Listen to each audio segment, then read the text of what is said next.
Hello and welcome to another episode of Biology Lecture at Home. Is the professor wearing pants? You'll never know. So, today is chapter 14, which is all about Mendelian genetics. So, let's pile on into this sucker. First off, we talked about this during lecture a little bit. We'll want to again remind you the difference between character and traits, wherein a character is a general category, right? So it's a genetic category like eye color, fur length, earwax texture, that sort of thing. In addition to that, we have the traits. The traits are, of course, the individual variations within a category. So if you have flower color, you might have purple or white flowers.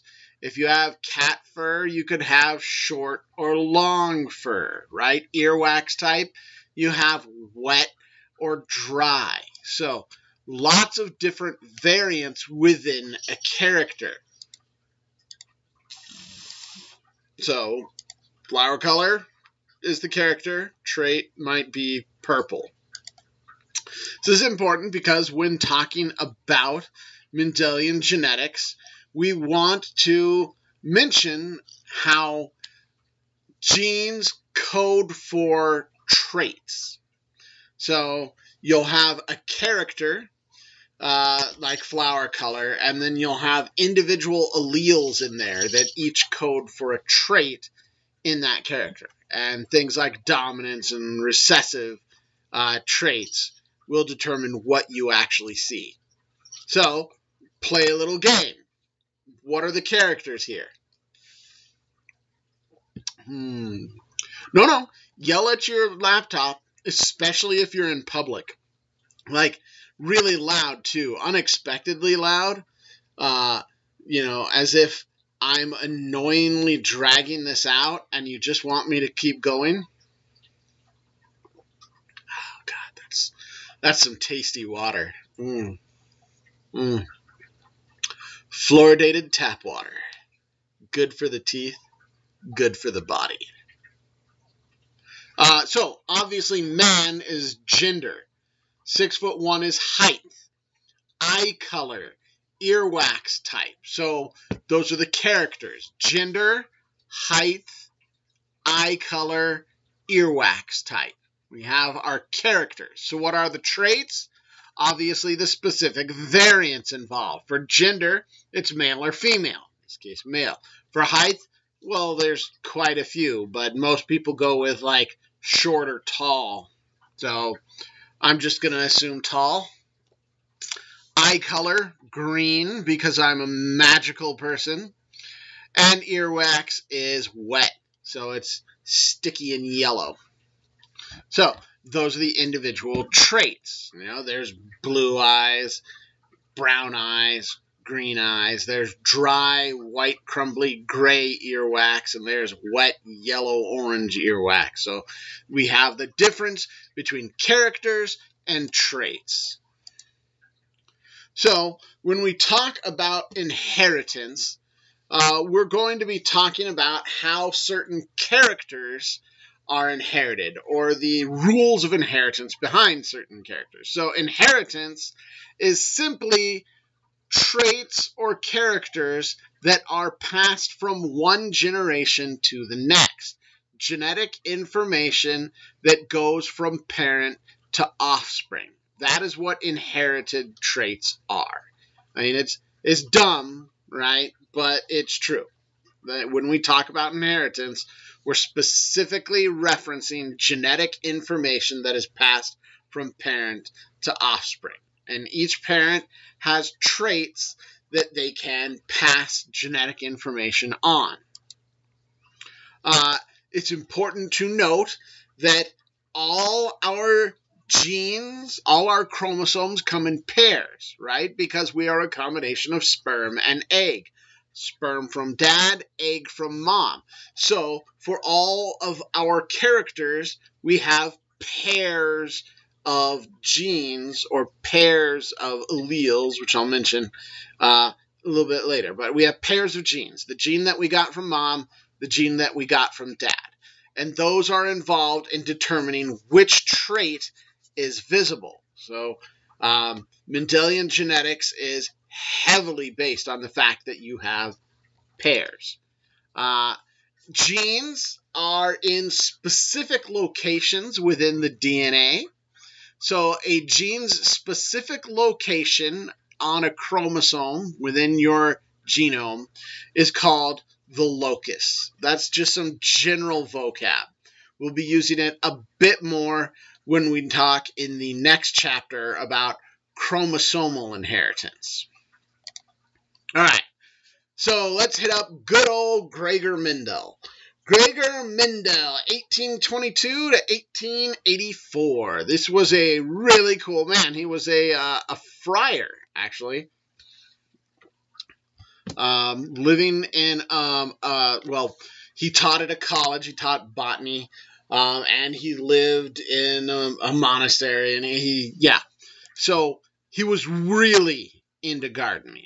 Way into gardening, right? He taught botany, and he spent a lot of time growing peas. Like, he loved him some pea plants for cereal, because he grew 29,000 pea plants over the course of his studies, and he exhaustively cataloged the different traits in all those plants. 29,000. I can't keep track of my 15 fish, and the man kept written track of the traits on all 29,000 of his pea plants. That's nerds. Why were peas so useful when discovering the inner workings of the genetics of inheritance? Well, you can actually get multiple generations of peas within the space of a few months.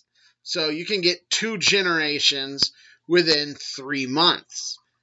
So you can do a lot of generational studies with your pea plants.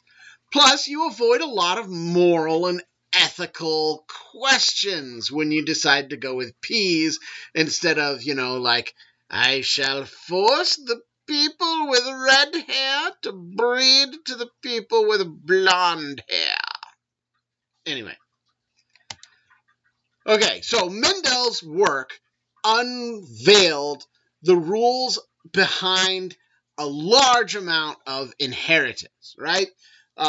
You learn them as the basic genetics taught in biology, right? They're Mendelian genetics. So a lot of inheritance occurs in the way that Mendel discovered. A lot of it doesn't, but good news, this is the easy stuff. So, here on, we'll talk about Mendelian genetics. So, when he bred his peas, he was looking at 4 different characters: flower color, seed texture, and plant height. Within those 4 characters, there were each 2 traits: flower color, purple or white flowers; seed color, yellow or green; seed texture, wrinkled or smooth; and plant height, tall or dwarf. So these were all traits that he was examining in order to determine how their inheritance worked. Mendel didn't know what a gene was, right? There was not the word gene coined in Mendel's era. So when it came to talking about what gets inherited, the genetic information passed from one parent to another governing a character, he came up with the term allele. An allele is a genetic unit. So the allele is what is inherited. Nowadays, you might sub in the word gene instead of allele. So if that helps you, that's okay. It's not quite a perfect substitution. I'm going to stick with allele. So the allele is what is inherited, the actual genetic information. Looking at the alleles and the characters, we could determine basic information. Mendel's experiments were about determining the genotypes of his plants and the phenotypes of his plants. So when you look under the character flower color, you have purple versus white. Those are phenotypes. A phenotype is the physical expression of the genes. What is produced, right? What color is actually produced? Purple or white?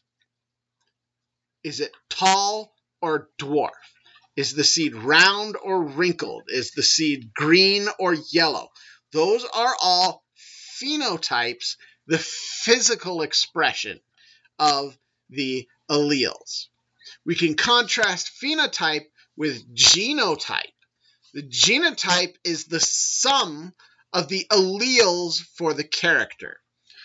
In other words, we have one allele from mom and one allele from dad. So looking at both of those together is the genotype.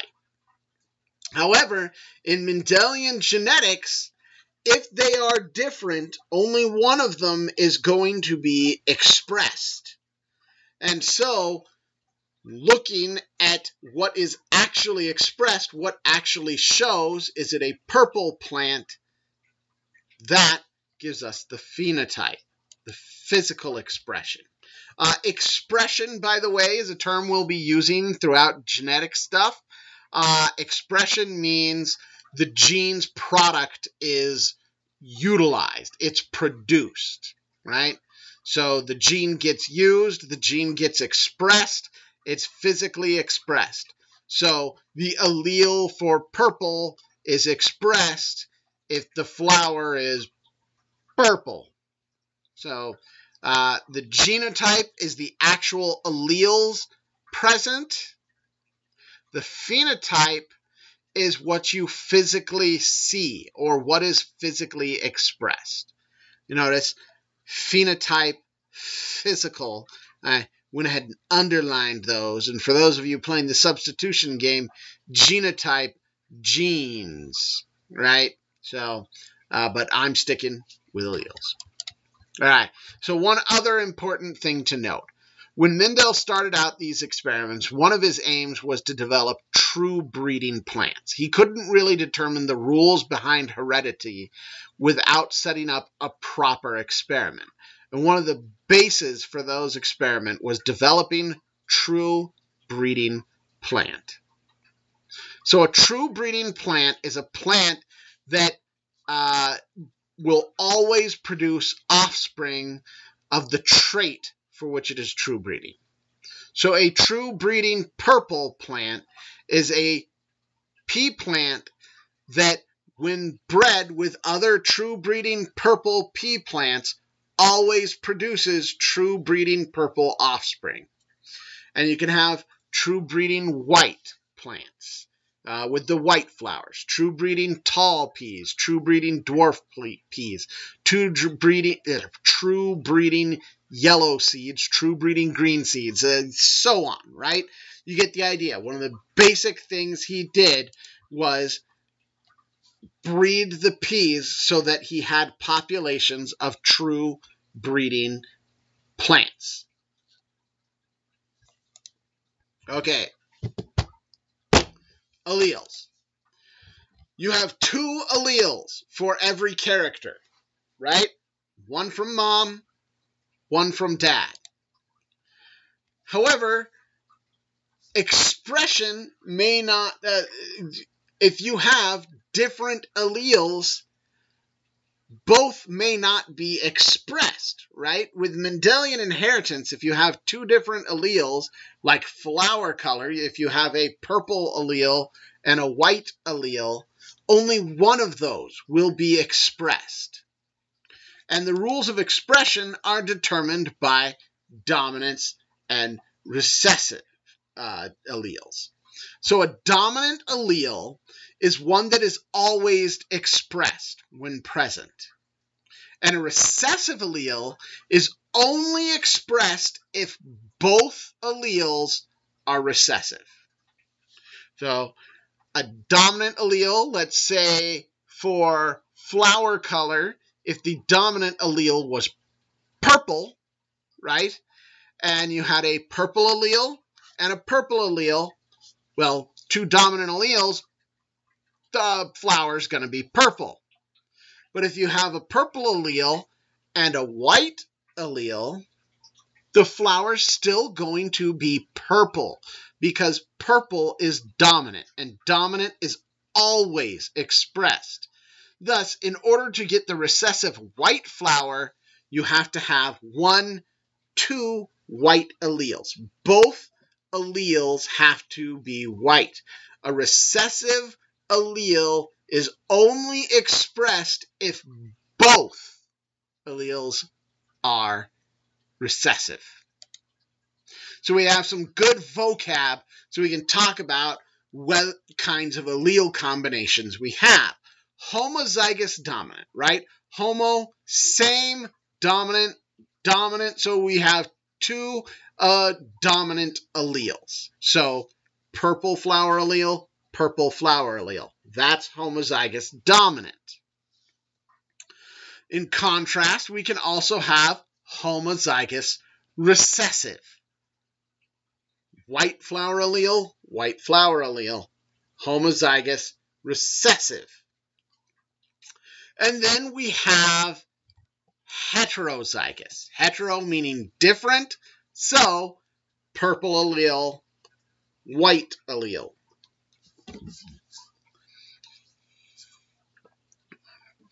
A homozygous dominant genotype, right? These words describe the genotype of the plant.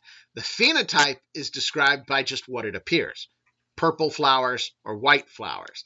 Homozygous dominant, heterozygous, and homozygous recessive all describe the genotype. So a homozygous dominant plant for flowers, purple flowers. A homozygous recessive plant, white flowers. A heterozygous plant, a heterozygous pea plant, right, has a purple allele and a white allele. So what color are the flowers?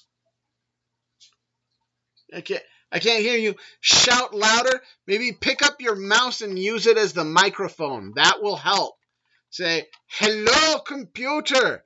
It will be expressed as the dominant trait because you have one dominant allele there. And as long as you have a dominant allele, it's always expressed. Oh, man. Good answer, guys. Good answer. So, now we have vocab to describe phenotypes, which is just the traits you see, and genotypes, which are homozygous dominant, heterozygous, and homozygous recessive. Both homozygous dominant and heterozygous show the dominant phenotype. Only homozygous recessive show the recessive phenotype. Okay. So say we're breeding some peas, right? The character is flower color. The traits are purple or white. We take a true breeding purple plant and breed it with a true breeding white plant. And what do we get? Well, conveniently enough, the rules I just described to you in talking about genotypes and homozygous dominant, heterozygous, and homozygous recessive are true for the pea plants. So when you breed dominant, true breeding purple plants times true breeding white plants, what you are essentially breeding are homozygous dominant purple plants times homozygous recessive white flowers. And so if you combine homozygous dominant with homozygous recessive, right, the offspring are all going to get one allele from mom and one allele from dad, and it doesn't matter which is mom and which is dad. The true breeding purple both carry the purple allele. The true breeding white carry both carry white alleles. So going off the rails because it's late at night. The true breeding purple plants are homozygous dominant, so the only alleles they have are 2 purple alleles. The true breeding white plants are homozygous recessive, so the only alleles they have are white alleles. So the true breeding purple plant is going to donate 1 purple allele. The true breeding white plant is going to donate 1 white allele, producing heterozygotes. So, speaking into the mouse, what color will every single one of the offspring of these true breeding parents be? Well, yes, purple. Okay, so it's always purple offspring. So, what does that tell us about dominance again? What I kind of already told you, that purple is the dominant allele. White is the recessive allele. So purple is dominant. We will, when talking about Mendelian traits, often abbreviate the alleles with a single letter. So in this case, we're going to abbreviate the flower color with a P, because P for purple, and purple's dominant. So capital P is dominant, and that's purple. Lowercase p represents the recessive allele, and that codes for a white flower. So a true breeding purple is homozygous dominant. Capital P, capital P. So capital P is the genotype. The phenotype is purple. True breeding white plant is 2 lowercase p's.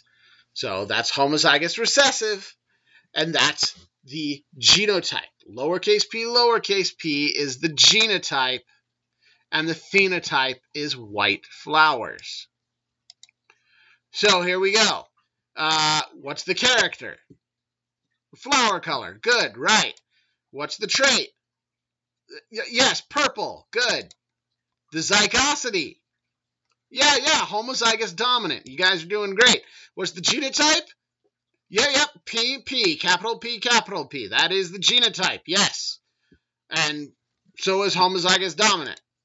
What's the phenotype? Oh, yeah, purple, again. Okay, so good. All right. So before we can do some nice simulated breedings of pea plants, we need to talk about how we know the rules of inheritance and how they sort of work. I'm brushing off my laptop screen here. All right, so the law of segregation is important.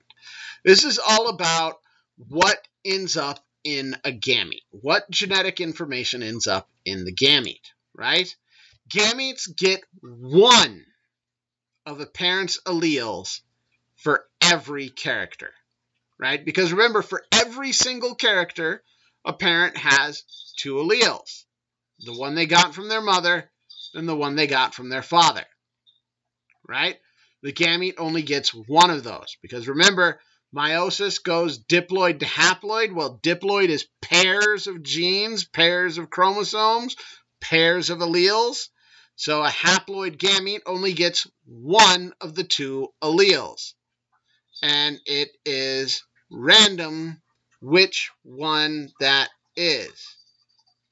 So, law of segregation, it gets 1. So if mom has a genotype in which she is heterozygous for flower color, I in fact just started making up letters here. So she's big P, little p, big F, little f. Those are her alleles. She's heterozygous for 2 separate traits.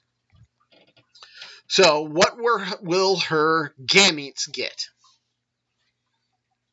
Yes, her gametes will get 1 of the P alleles and 1 of the F alleles, because those represent separate characters. The gamete will get 1 allele for every single character and only 1 allele but for every single character. You will not get a gamete that has 2 P alleles and no F alleles. It's always going to get one of the alleles for every character. In this case, we have 2 characters represented by P and F.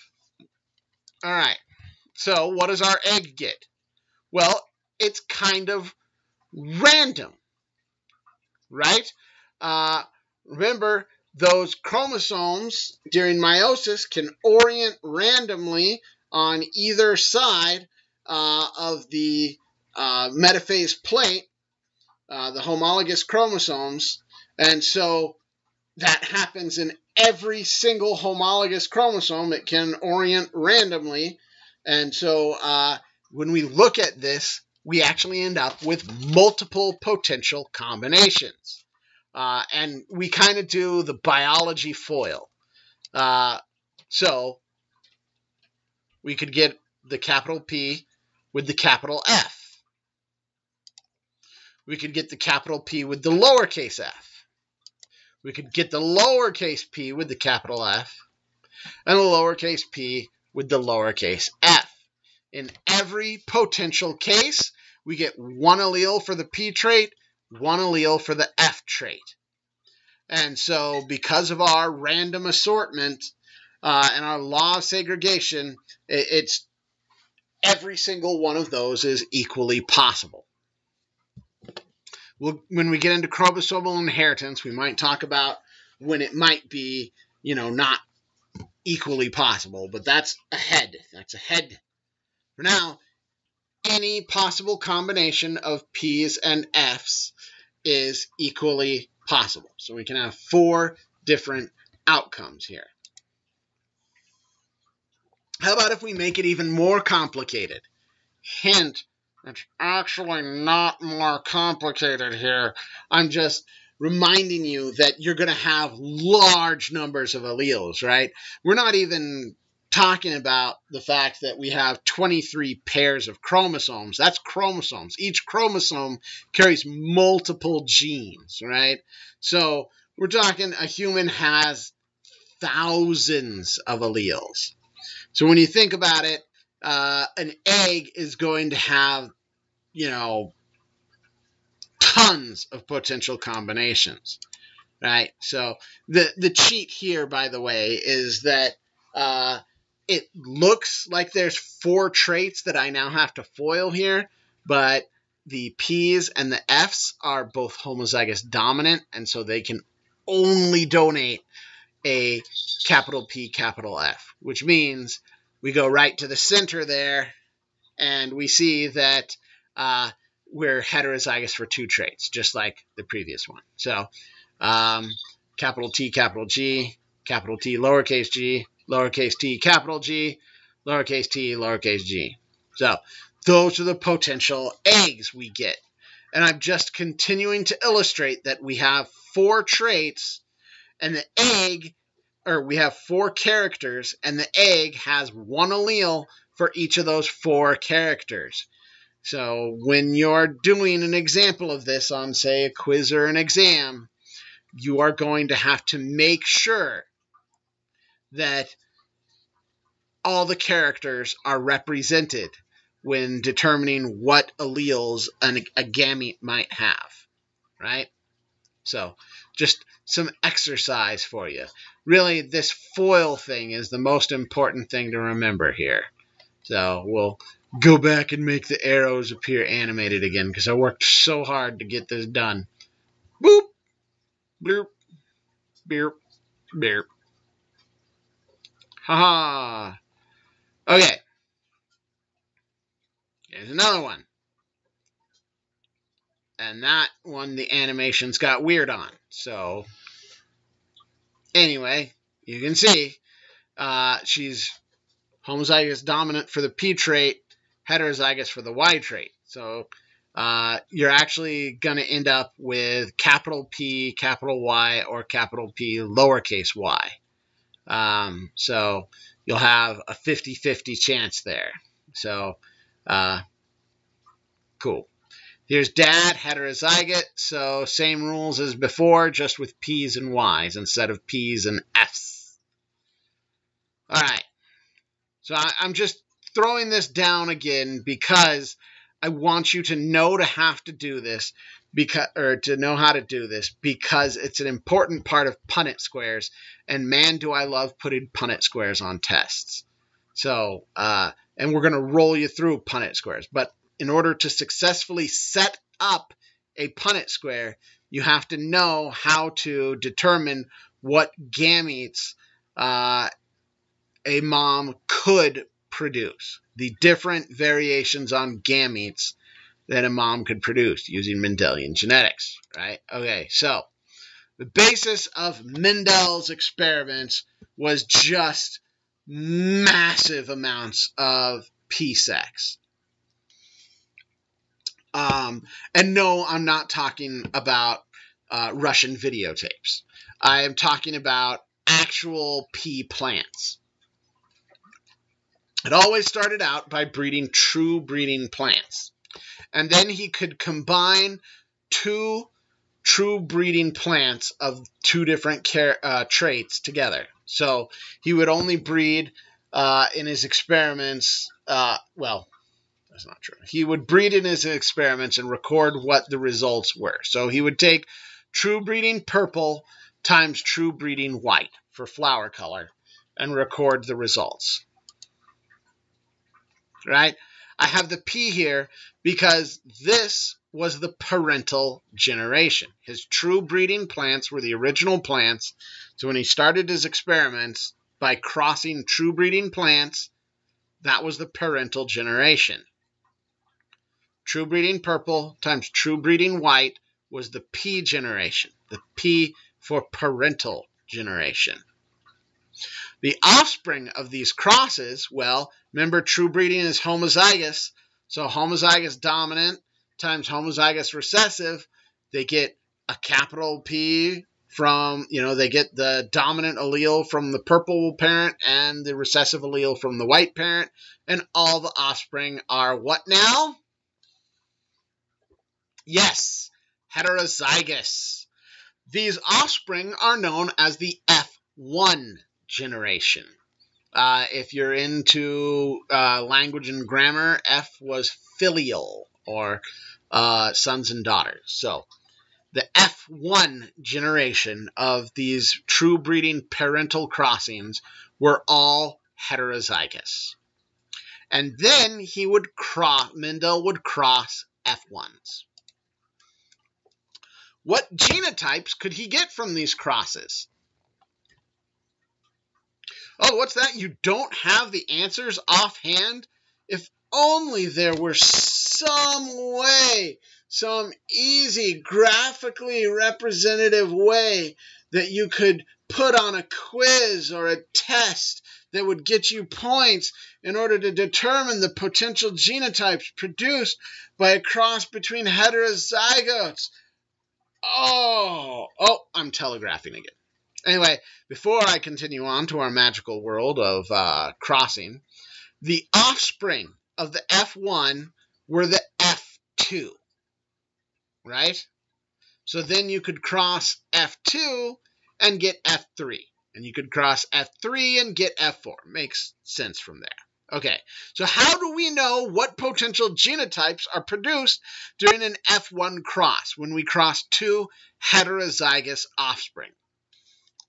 I suppose you could reason it out, but there's a super easy graphical method for doing this called the Punnett square. Yes, the Punnett square in you. So let's talk about how to set this up. First off, a basic, what we call monohybrid cross Punnett square. Let me break that down for you. Monohybrid cross is mono one, so one character, right? So we're crossing for one character, in this case, flower color. Both parents are heterozygous. So the first thing we need to do, you see we have 2 rows, 2 columns. We need to set up the gametes. So what are the potential gametes mom could, or what are the potential alleles mom could donate to her gametes, right? Well, she could donate a dominant allele. she's heterozygous, so she could also donate a recessive allele. So you're going to sort of choose arbitrarily whether it's the columns or the rows that belong to the mother or the father, and you're going to put the respective gamete possibilities down. So monohybrid cross is really easy because there's just 2 alleles to worry about. So you just put, one allele there, and that's a possibility for an egg, and 1 allele here, and that's a possibility for an egg. Dad, having the same genotype, makes this really easy. Boom. Okay. Now, to do the Punnett square, all we do is cross the letters together. So here in this first square, it's flanked by a capital P and a capital P. Cross those 2 together, and one of the possibilities is homozygous dominant. All right, here we have a capital P from mom's egg and a lowercase p from dad's sperm. Get a heterozygote. Here we have a capital P from dad's sperm and a lowercase p from mom's egg, another heterozygote. And then we also have a lowercase p, a recessive allele from mom and a recessive allele from dad. Boom, homozygous recessive. So in a cross of this F1 heterozygotes, we can get homozygous dominant, heterozygous, and homozygous recessive. We can see all 3 genotypes and both phenotypes. So the possible phenotypes we can produce, 3 purple, right? Homozygous dominant, well, dominant alleles, that means it's purple. Heterozygous, there's 2 possibilities for getting a heterozygote, and there's dominant alleles there, so that means purple. So 1, 2, 3 possible ways to get a purple plant. And then only 1 possibility of getting a white plant. So when you generate these numbers here, they better add up to the number of squares in your Punnett. Right? 1, 2, 3, 4 squares. 3 plus 1 is 4. Genotypes, homozygous dominant. Only 1 way to get that. 1, 2 possible ways of getting a heterozygote. So 2. And 1 way to get homozygous recessive. 1, 2, 1. And again, 1 plus 2 is 3 plus 1 is 4. Adds up to the number of boxes. So I may be doing stuff here that seems incredibly dumb to you, but I guarantee you someone has answered a question incorrectly on a test, and that is why I am going through it. So these were monohybrid crosses, crossing for 1 characteristic. However, there are different kinds of crosses. You can also have dihybrid crosses, right? In a dihybrid cross, you cross for 2 characteristics at the same time. You can even have trihybrid crosses, tetrahybrid crosses, pentahybrid crosses. It can go on from there. We're going to go through a dihybrid cross, and that's as complicated as you need to know for getting the full points on an exam. So, dihybrid cross. We're going to go with flower color and seed color. So, our flower alleles are P, dominant purple, recessive white, dominant capital P, recessive lowercase p, and seed color dominant yellow, recessive green, capital Y dominant, lowercase y recessive. And what do you know? Our mother and our father are heterozygous for both traits, right? So the first thing we have to do are set up the potential gametes. You will probably remember we just did this with our biology foil, right? So gamete has 1 allele for each character. Here's mom, and let's do our biology foil. We can get the dominant P, dominant Y. We can get the dominant P recessive Y. We can get the recessive P dominant Y. And we can get the recessive P recessive Y. Right? This is how you set up a dihybrid cross. And this is the only way you set up a dihybrid cross. If your cross has gametes that have, 2 alleles for one character, you're doing it wrong. The gamete needs to have 1 allele for each character. So a P and a Y. So, mom is heterozygous for both traits, so this biology foil just got us the right answers here, so boom. These are the potential gametes mom could produce. Dominant P, dominant Y, dominant P, recessive Y, recessive P, dominant Y, recessive P, recessive Y. Dad is the same genotype, so boom, let's just set those same ones down. And now we're going to do the same thing we did with the monohybrid cross, except this time we're filling in 16 squares because dad can produce 4 possible gametes and mom can produce 4 possible gametes. All right, so let's cross them together.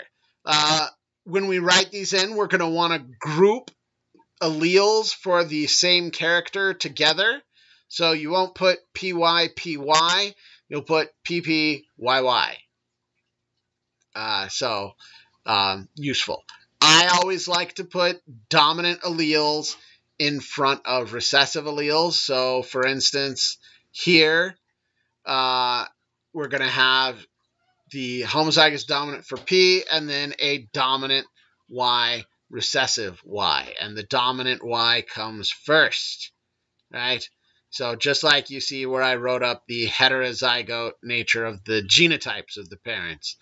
Big P, little p, big Y, little y. Just helps keep things straight in my brain. Okay, so we just continue through and we keep crossing them together. And eventually we'll have a nice filled in matrix of all the possible genotypes that can be produced in this dihybrid cross. There it is. Not so awful. You're going to need to know how to do both a monohybrid cross and a dihybrid cross by hand. On the monohybrid cross, we counted up how many possibilities we could see for phenotypes. So let's do the same with the dihybrid cross, right? So our phenotypes, we could have a purple flower and a yellow seed. We could have a purple flower and a green seed. We could have a white flower and a yellow seed, and a white flower and a green seed. So, because they're being, the dihybrid cross is both characters at the same time. So, now we'll just count up, remembering that all we got to do is look for 1 dominant allele for each character, and we automatically know that that has the dominant trait. So, boom, there's purple yellow. We've got a capital P and a capital Y. So we've got 1 purple yellow. There's another purple yellow. Doesn't matter because this is phenotypes. It doesn't matter that this is recessive here. Doesn't matter that it's heterozygous for seed color. It's still the dominant phenotype. Boom, there's another one. Another one. Another one. Oh, there's our first green seed. So purple, green, 1. There's another purple yellow. Another purple green. Oh, purple yellow. Here is a purple yellow. Color got messed up. Anyway, here is a white yellow, right? 2 lowercase p's. So a white yellow and a white yellow, purple yellow, purple green, white yellow, and white green. Final tally is 9 purple yellow, 3 purple green, 3 white yellow, 1 white green. So those are the total potential possible combinations of phenotypes we can get from this cross. You're going to want to know how to do this and know how to quickly count up phenotypes from a dihybrid cross like this. All right, now let's count genotypes. No, that would be a lot of animation, and quite frankly, it took long enough to make these slides. So, not like this with homebrew animation. Instead, ta-da! One homozygous dominant, one homozygous recessive, and various numbers of the other possible combinations. Notice the greatest number of combinations here are the heterozygous for both traits, but it's 1, 2, 2, 1, 4, 2, 1, 2, 1. I did that the same way. What I would often do when doing something like this, if I'm counting up phenotypes and I'm trying to count up the number of purple and yellow, I'll just go through and underline every purple yellow.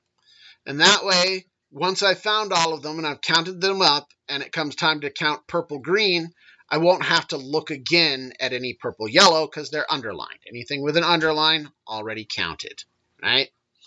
So, easy way to not lose track when counting up phenotypes. And the same thing works for a genotype. I might put like a slash through it. And so you can count these up relatively quickly as long as you're willing to just mark up your poor, beautiful dihybrid cross so that you can keep track of what's already been counted. Okay, so now let's talk a little bit about how we build ratios. So one of the important things we get out of these monohybrid and dihybrid crosses is the ability to show a ratio of the potential offspring produced in a given pairing, right?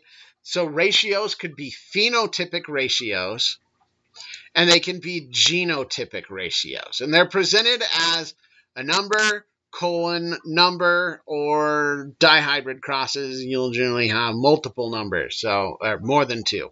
So for instance, and remember, your ratio always needs to add up. When you add the individual numbers in your ratio, it needs to add up to the number of boxes in the cross, right? So 4 in a monohybrid cross, 16 in a dihybrid cross. So here we go. Monohybrid cross, heterozygote times heterozygote. Our phenotypic ratio is 3 to 1. 3 purple flowers to 1 white flower. Because you could get homozygous dominant, which is purple, and 2 potential ways to get heterozygous, which is also purple. 1, 2, 3. And only one of those possibilities in the Punnett square was homozygous recessive, which gives you your white. So a phenotypic ratio of 3 to 1. Your genotypic ratio is 1 to 2 to 1. One of those squares showed up being homozygous dominant. 2 showed up being heterozygous. 1 showed up being homozygous recessive. 1 to 2 to 1. And we add them up. 3 plus 1 is 4. 1 plus 2 is 3 plus 1 is 4. And then with our dihybrid cross, our phenotypic ratio was 9 to 3 to 3 to 1. 9 purple yellow, 3 purple green, 3 white yellow, 1 white green. So 9 to 3 to 3 to 1. If we add them up, 9 plus 3 is 12, plus 3 is 15, plus 1 is 16. The genotypic ratio, well, if you want to pop back to that slide, all you got to do is just list the numbers with colons between them. 1 to 2 to 2 to 1 to 4 to 2 to 1 to 2 to 1. All right. So here's a nice little thing that we can do with Mendelian genetics. You'll notice this is a general rule that's true for given Mendelian combinations, so maybe perhaps a little cheat thing to remember, right? If you have a monohybrid cross in which both parents are heterozygous, it is always a 3 to 1 phenotypic ratio, and a 1:2:1 genotypic ratio. Doesn't matter what character that you're looking at. If both parents are heterozygous, 3:1 phenotypic, dominant to recessive, 1:2:1 genotypic, homozygous dominant, heterozygous, homozygous recessive. And if it's a fully heterozygous dihybrid cross in which each parent is heterozygous for both characters, then it's always a 9:3 to 3:1 phenotypic ratio and a, how did we put it? 1:2 to 2 to 1 to 4 to 2 to 1 to 2 to 1 genotypic ratio. But really, I do not expect you to try and memorize a genotypic ratio for a dihybrid cross offhand. So that would be insane. Besides, 9:3 to 3:1 is much easier to remember, if you ask me. My brain appreciates that number combo. Maybe I've taught this for too long, but it just seems to flow. Okay, we can use ratios to generate probabilities. A Punnett square is not a guarantee, right? If you have 4 offspring from a monohybrid cross, you are not guaranteeing that 3 will be dominant, 1 will be recessive. You know this because it's random. So when we generate those gametes, we have random generation, and when we fertilize those gametes, we have random fertilization. So random gametes carrying random combinations of alleles are randomly fertilizing random eggs. I like using the word random, random, random, random, random, random. So in reality, what we can do with our ratios is determine sort of the percentage chance that any given offspring will show a particular phenotype or genotype, right? So we take the number of the number of that particular variation in the Punnett square divided by the total possibilities. So for instance, if you're looking at phenotypes in a monohybrid cross, you have 3 dominant phenotypes and 1 recessive phenotype.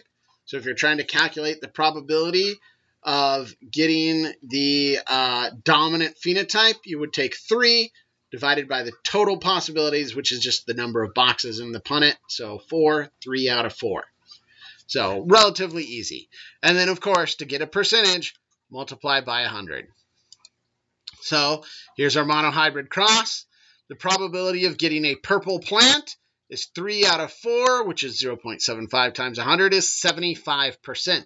So in any given mating of heterozygotes, you would have a 75% chance that the offspring would show the dominant phenotype, right? And if you're looking for the percentage chance that they'll be homozygous dominant, well, that ratio was 1:2:1, so there was only one way that they could be homozygous dominant, so it would be 1 out of 4, or 0.25 times 100, 25% chance. So a 75% chance that they would show the dominant phenotype, purple. A 25% chance that they would have the homozygous dominant genotype. So these ratios are pretty easy to convert into probabilities, even when you get into the dihybrid crosses. Because remember, purple-yellow, that's the 9 of the 9:3 to 3:1, and there were 16 boxes in our Punnett, so 9/16, we get a 56.25% chance that any offspring in that dihybrid cross would have purple flowers and yellow seeds. Not so hard. So why are they random? Independent assortment. So during independent assortment, a random allele when producing the gamete ends up on a random side. So random alleles getting into the gamete, whether it's the father or the mother, is random. And every allele has the 50-50 shot on its own. So even in a dihybrid cross, they're not like connected to each other directly. You're just sort of calculating probabilities and smushing two characters together into one punnet. So, yeah. Let's see. So independent assortment is a big reason why these probabilities are random. So, in other words, the recessive P does not always get paired up with the recessive Y in a gamete. You can have the recessive P with the dominant Y or with the recessive Y. 50-50 shot. Okay, so let's play with how to deal with things when you don't know the genotype, right? If I show you a purple pea flower and I say, what's the genotype of this flower? A lot of people on tests might be tempted to write homozygous dominant, and they'd be wrong. So wrong. Because a purple flower is just showing you the phenotype. And if it's the dominant phenotype, you do not know the genotype for sure. And the reason is because you can have the dominant phenotype if you're homozygous dominant or if you're heterozygous. So we know for certain that there is one dominant allele, one capital P. But we do not know the second allele. We cannot be sure of the second allele because all we need is one to show the dominant phenotype. We don't know that second allele for sure.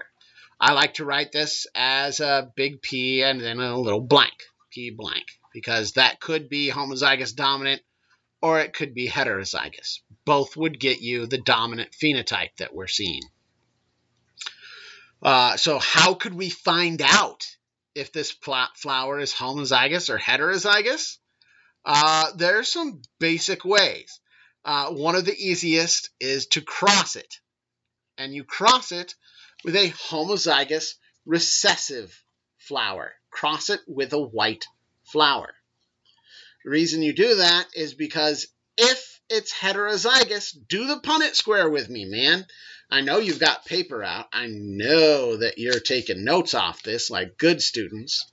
So I'll just give you 3 seconds. Do the Punnett square with me. Ready? Okay. So if you are looking at your unknown flower right here, it could be homozygous dominant. So set up one Punnett square and put homozygous dominant there, and set up another Punnett square and put a heterozygous individual in there. Monohybrid cross, simple as can be. With the homozygous dominant, you can have the capital P or the capital P. Then with the heterozygote, you can have the capital P or the lowercase p. Breed it with homozygous recessive. So lowercase p, lowercase p, lowercase p, lowercase p, and cross it. And what do you only see if it's heterozygous? That's right, white flowers. So you might have to cross it multiple times to that homozygous recessive white flower, but if even one offspring has a white flower, then you know you're dealing with a heterozygous flower. So pretty easy. So this is called a test cross, right? Boom. So if it's heterozygous, you should have a 2-to-2 ratio in which 50% there's a 50% of chance the offspring are purple and a 50% chance the offspring are white. Whereas if it's homozygous dominant, they will always produce purple offspring. So test crosses are most successful when they identify it as heterozygous because, well, we're dealing with random chance. So you could crank out several generations and, get all purple offspring.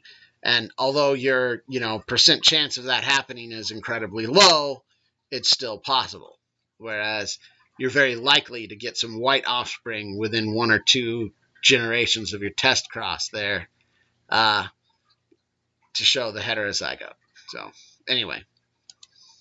Okay, so if you even get one white flower, it's heterozygous. If you have many test crosses and it never produces white flowers, you can be confident that it's homozygous dominant, but you can't really ever be sure unless you have a way of directly determining the genotype, say with sequencing. Like if you can directly read the DNA sequences, if you know the actual sequence of the gene that produces purple flowers, you can sequence the DNA in the flower and then determine if it's homozygous dominant. Otherwise, with test crosses, you can never really be 100% sure that it's homozygous dominant. But if you get one white flower, you're 100% sure it's heterozygous. Okay. Cats, because everybody likes kitties, right? Cats have some basic Mendelian genetics going on. And that is in the length of their fur. So the alleles for kitty fur length are a capital L for short fur is dominant, and a lowercase l for the recessive trait, which is long fur. So, what kind of fur does this cat have? Yeah, short. This cat? Yes, short. And this cat? Yep, long. Okay, so pretty easy. So, what's the genotype for this kitty? That's right, homozygous recessive, because this kitty has long fur. And this kitty, what's its genotype?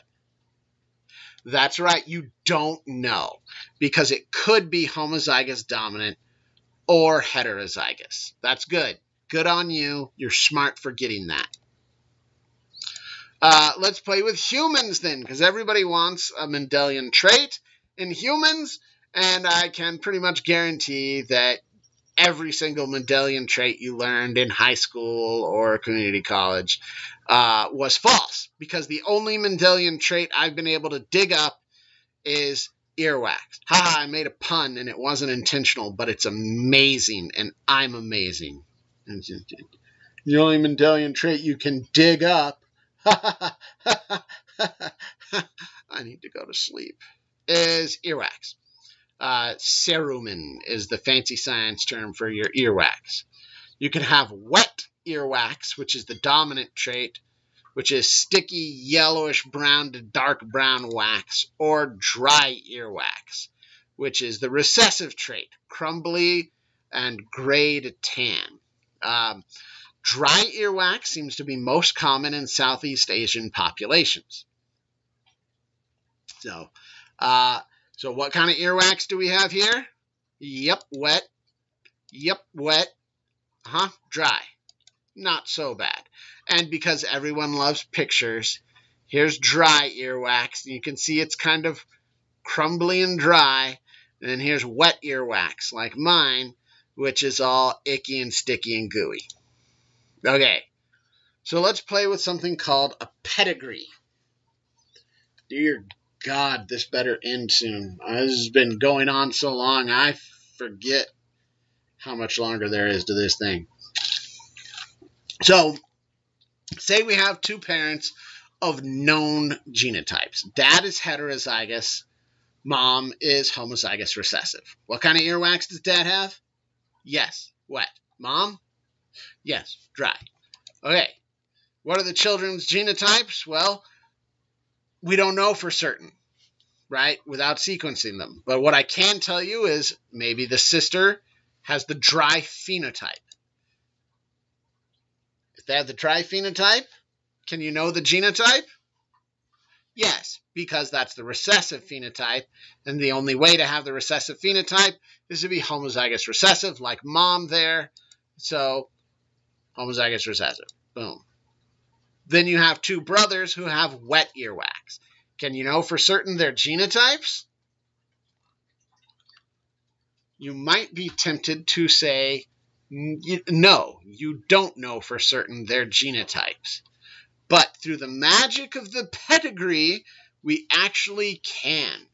Just being told they have the wet phenotype tells us, does not guarantee us what their genotype is. But because we know the genotypes of the parents, we know the genotypes of the offspring, right? What allele did dad donate? And what allele did mom donate? Which is really what is the only allele mom can donate, and that's a recessive allele. And the brothers have wet earwax, which means they have to have a dominant allele, so they got that from dad. So boom, dad donated one dominant allele, mom donated one recessive allele, which means the brothers here are heterozygous. Woo! Okay, so you might see a pedigree on an exam, perhaps, or a quiz. I am doing a nice, ideally filled in pedigree here, but I might not put letters on it and force you to do some analysis on it. So the basic rule of the pedigree, squares are males, circles are females. A filled in symbol is dominant phenotype, and an empty symbol is a recessive phenotype. So an empty circle is a recessive phenotype female. A solid circle is a dominant phenotype female. Same goes with males and squares. So here is the same system we just set up, right? Dad filled in square because he's the dominant phenotype. Mom, there we go, and boom. Pretty simple. This once used to be about earlobes, which was humorous, but as it turns out, earlobes are not Mendelian, which unfortunately makes the top of this pedigree sad, and me saying it's about me disingenuous because my mom has wet earwax. Okay, anyway. It's just an example, people, and you need to know how to do a pedigree. And if the letters aren't there, you can still figure out all the individual genotypes, right? Because there's an empty circle, you know that's the recessive phenotype, you know that's homozygous recessive. And if dad's a solid square, you know he's heterozygous because one of the offspring is recessive. And it certainly gets one recessive allele from the mother, who's recessive, but it couldn't have the recessive phenotype if dad didn't have a recessive allele. So because one of the offspring shows the recessive phenotype, you now know that the dominant parent, or the parent with the dominant phenotype, is heterozygous. And of course, we discussed how you know that these two are heterozygous, because mom has to donate a recessive allele. In order to have the dominant phenotype, they have to get the dominant allele from dad. So, boom. Take a chance to talk about some vocab here. Carrier. A carrier is an individual who has a recessive allele but does not express it. In other words, a heterozygote. A heterozygote is a carrier of a recessive allele. So if someone is a carrier of a disease, they have the disease but do not show the symptom. They have it but are not expressing it. So not bad. So this is especially true of Mendelian genetic diseases. You can have carriers of recessive Mendelian diseases because if they have the dominant allele and the disease is recessive, if they have the recessive allele, they don't show the disease because the dominant covers up the recessive. So a carrier like dad and child 1 and 2 have a recessive allele but do not express it. Okay, let's get into some genetic disorders, right? Sickle cell anemia is a great example of a recessive genetic disorder. It's characterized by malformed hemoglobin, which leads to malformed sickle-shaped red blood cells. So these sickle-shaped red blood cells have a reduced oxygen carrying capacity. Just look at them. They're not as big as a normal red blood cell, so they don't carry as much oxygen. But they can also damage the spleen, right? So a fair amount of recycling of hemoglobin and red blood cells occurs in the spleen. And so you get a fair amount of blood running through the spleen. And these sickle cells can actually, when they get into the capillaries, cause damage to the capillaries of the spleen. And because you're not getting enough oxygen, you can display anemia. So generally, not real great. You can be a carrier of sickle cell anemia, in which case you do not fully express sickle cell anemia because a carrier is a heterozygote, and if you're a heterozygote, you have the dominant allele. Since sickle cell's recessive, right? You only show sickle cell in its full-blown stage if you have 2 alleles for sickle cell. So, right. There are also dominant genetic disorders. There are no carriers in a dominant genetic disorder. Why is that? Yeah, because that's good thinking. That's good thinking. You over there, you're wrong, actually. So please shut up. That made my brain hurt, and you're stupid. But you're correct.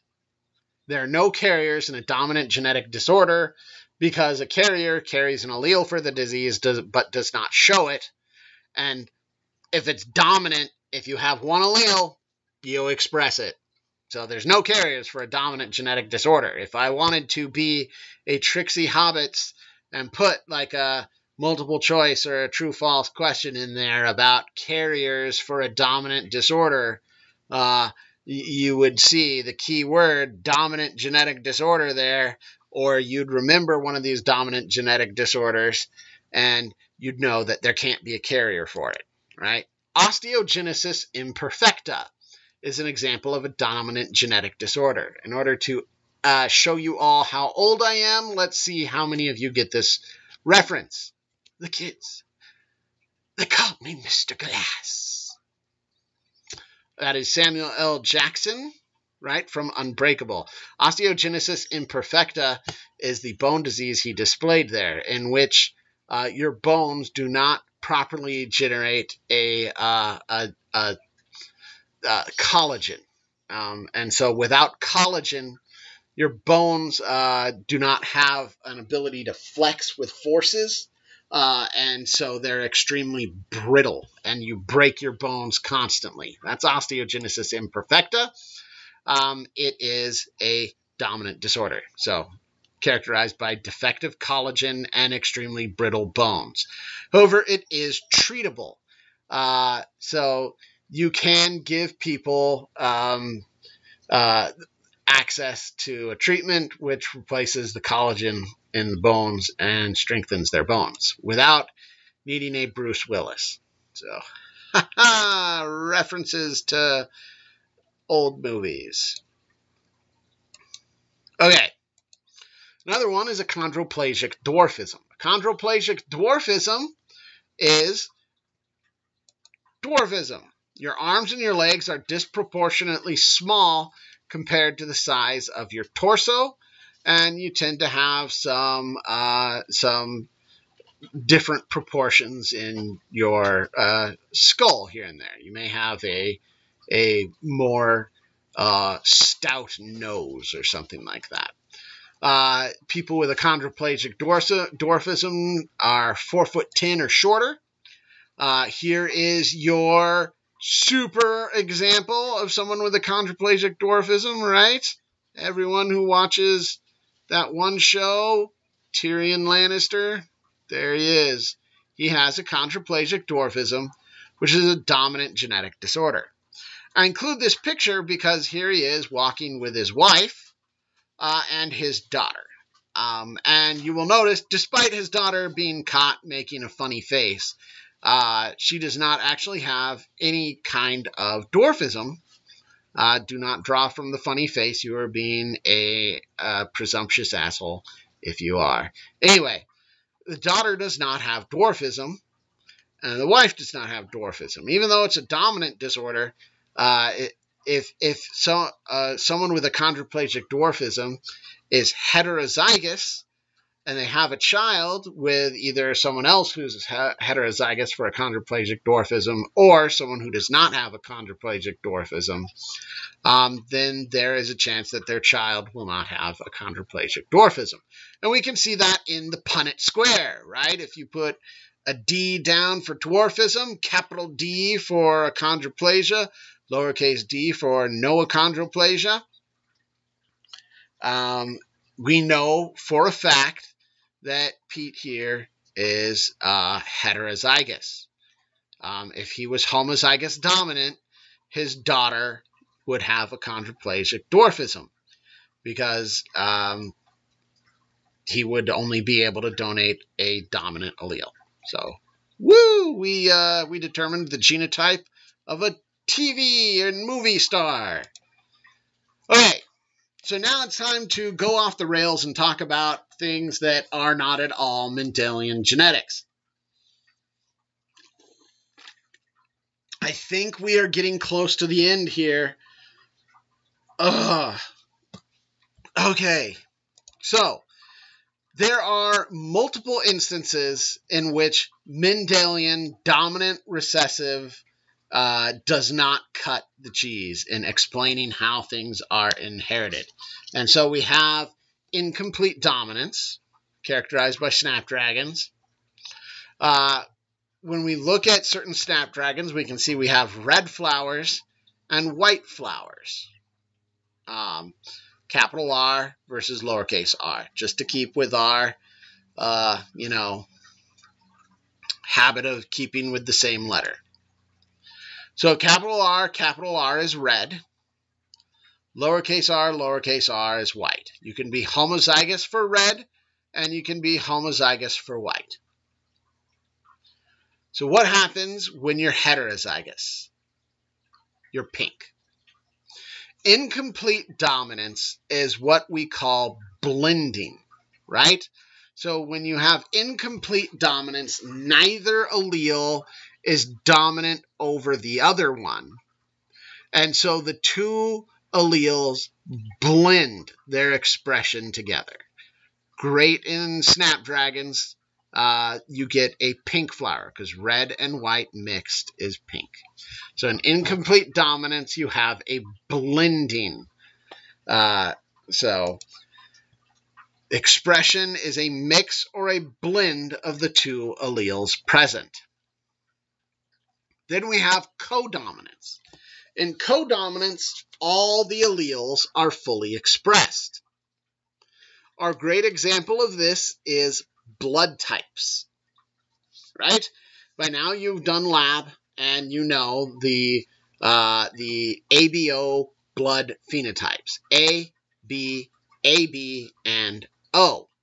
These are represented by three separate alleles, IA, IB, and that should have been lowercase, but I guess it got hopefully auto-corrected to a capital I. I hate you, modern technology. So IA, IB, and a lowercase I.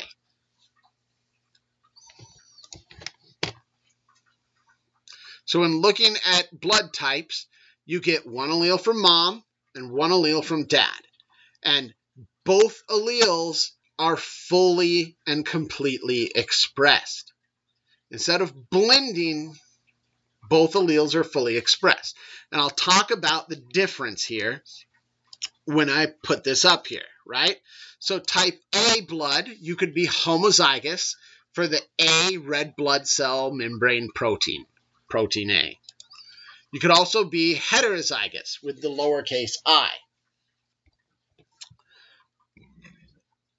The A, IA, codes for membrane protein type A.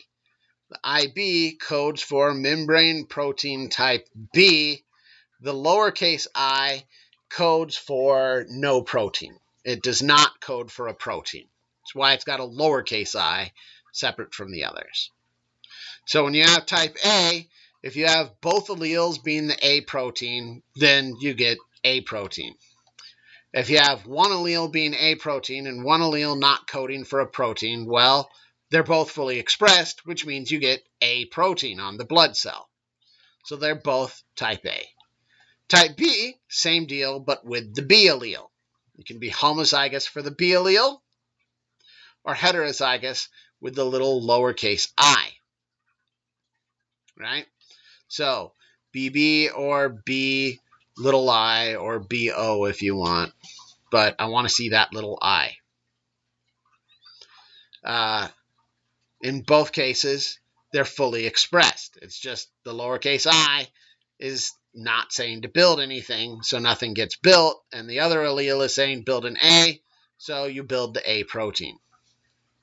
Type AB, there's only one way to have type AB blood, IA, IB. They're both fully expressed, so you get A proteins and B proteins on the blood.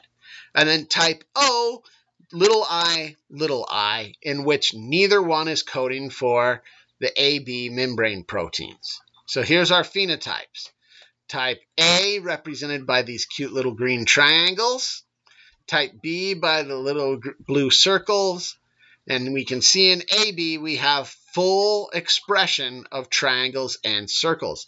If this was incomplete dominance, instead of drawing triangles and circles, the proteins on the blood cell would be some weird combination of blending a triangle and a circle. So you'd have a completely different third type of protein from blending those two. This is codominant, so we get A proteins and B proteins fully expressed. And then type O, no proteins. So with ABO, it's pretty cool because O is a universal donor, right? Your immune system recognizes the blood flowing through your veins. So if you have type A blood flowing through your veins, your immune system recognizes the type A protein and will attack any protein on a red blood cell that isn't type A. So if you get a transfusion with a B protein, like in type B or AB, your immune system binds these proteins and says, whoa, what the hell? That is not me. That's not triangles. And it attacks it and destroys it. But type O, there's nothing there to recognize. So it gets to ninjutsu its way through your bloodstream. So as you learned in lab, RH, positive, negative, is simple Mendelian, where positive is the presence of the rhesus protein, negative is the absence of the rhesus protein. So the positive allele is dominant, the negative allele is recessive. So you can be homozygous dominant or heterozygous and be RH positive. And the only way to be RH negative is to be homozygous recessive. So I am type O positive for realsies, which means I do not have A or B proteins on my red blood cell. I am little I.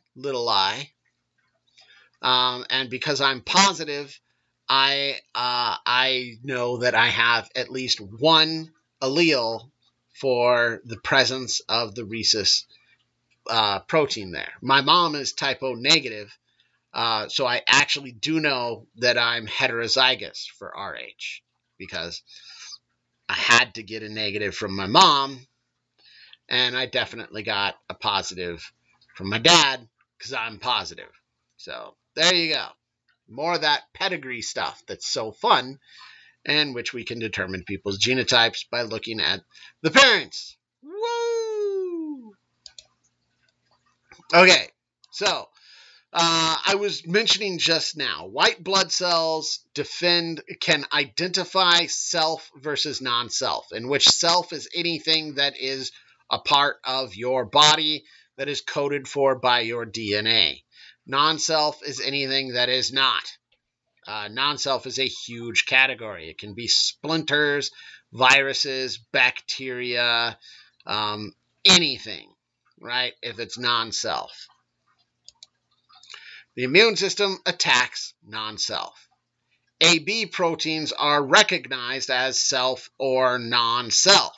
So if you have, and by the way, the RH positive, in which case you have the RH protein. So AB proteins are used in recognizing self versus non-self. So if you have type A blood, your immune system recognizes A proteins as self. So anything that doesn't have anything that has something else, like the B proteins in AB blood or B blood, is non-self and gets attacked. So with transfusions, you have to make sure you match up the blood types or give them O. Otherwise, their immune system will attack the blood being transfused, and it will cause a whole host of problems. Okay, we've done incomplete dominance and codominance. Now it's time for pleiotropy. Pleiotropy is a fascinating situation in which you have one set of alleles or one character that affects many traits. One gene affects multiple characters or multiple traits. So instead of having, a purple flower and a white flower, pleiotropy, you get large numbers of different seemingly unrelated traits, right? That's the key there, is that they're seemingly unrelated. You don't get like purple, white, green, blue, and red flowers. You get purple, white flowers and, thin stems and thin leaves and wide roots or some crap like that, which is what I just made off the top of my head. But let's talk about frizzle chickens, because they are an example of pleiotropy. There is one frizzle gene, the dominant frizzle gene. So if you have the dominant frizzle gene, the obvious aspect is the frizzled appearance, which is feathers curling outward. So as long as you have one allele that's dominant for the frizzle gene, your feathers curl outward on this poor little chicken. But we also have abnormal body temperatures. We have an increased metabolic rate. We have increased blood flow, and we have increased digestive capacity, as well as decreased egg laying. So all these things are seemingly unrelated, but all directly affected by the presence of a single dominant allele. If you have the frizzled dominant allele, it affects all these different characteristics. One gene affects multiple characteristics, multiple traits that are seemingly unrelated. Marfan syndrome in humans, if you need something more relatable.